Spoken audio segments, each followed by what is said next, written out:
What if ang napuntahan mong karinderya ay karinderya pala ng mga aswang? Kakain ka pa rin ba? Ako nga pala si Rainy Esmael. Taga Caloocan City ako. You can call me Irie.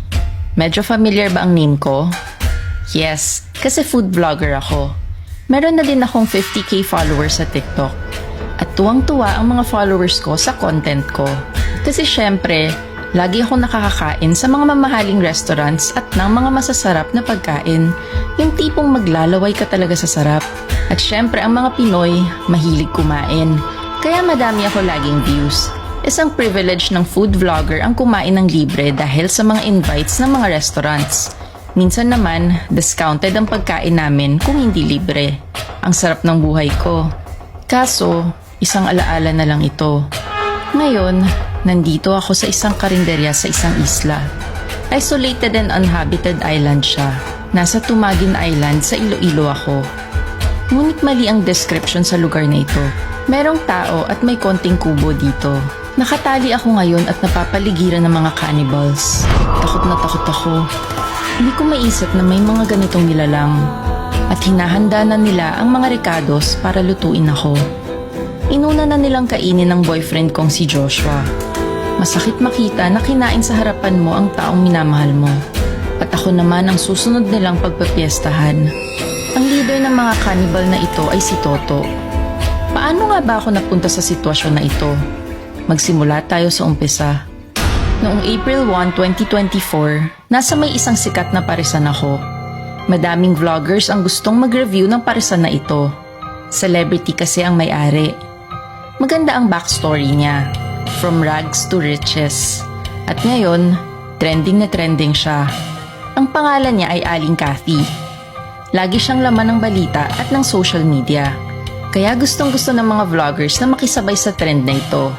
Basta lumabas siya sa video ng mga vloggers, tiyak, madaming views. Very welcoming naman si Aling Cathy sa vloggers. Pero sa paningin ko, parang inaabuso na lang siya at ginagamit ng mga vloggers na ito. Kung ganito pala, bakit ako nandito? Gusto ko bang sumikat? Hindi. Kasi nga, madami na akong followers. Gusto ko lang talagang matikman ang pares niya. Kung hype lang ba talaga o hindi. Pero sa loob-loob ko, syempre, gusto ko din ng maraming views. Pagkatapos kong kumain at ma-interview si Aling Cathy, nakita ko ang mga sikat na food vloggers. Si Jake Maglapit, Dennis Martinez, at si Romeo Diaz. Nasa milyon na ang followers nila. Syempre, feeling sikat ako kaya lumapit ako at trinay kong mag-join sa conversation nila. Nagbida-bida ako konti. Pero sa itsura nila, parang na-judge na ako. Naramdaman ko na I don't belong. At dahil dito, I decided to shut up at makinig na lang sa usapan nila. At bigla nilang pinag-usapan ang pinakamasarap daw na kambingan o karinderya sa buong Pilipinas. Nagtalo-talo sila kung ano ang pinakamasarap. Hindi ako makarelate kasi di ako kumakain ng ganun. After a few minutes, parang nag-agree silang lahat na ang the best karinderya ay sa Tumagin Island sa Iloilo. Sinearch ko ito sa Google at nalamang isolated and uninhabited island siya. Paano kaya magkakaroon ng karinderya doon? Kaya tinanong ko ito sa kanila. Sabi nila, for tourists siya. Kaya pwede namang dalawin ng isla. Nagkikater naman daw sila sa mga turista. May isang kubo daw doon na kambingan lang. Sabi ko, ang weird naman at parang nakakatakot. Parang di rin ako naniniwala na safe kumain dito. Pero sabi nila na itry ko daw. They serve the best adobo at afritada in the whole Philippines. Sinabi ko na lang na itatry ko pag may time. Habang naglalakad ako palayo, sabay-sabay nagtawanan ng tatlo. Parang pinagtatawanan ata nila ako. Kaya medyo apektado ako dito. Pagka-uwi sa bahay, nag-e-edit na ako ng pang-content ko. Pero hindi mawala sa isip ko ang sinasabi nilang best karinderya.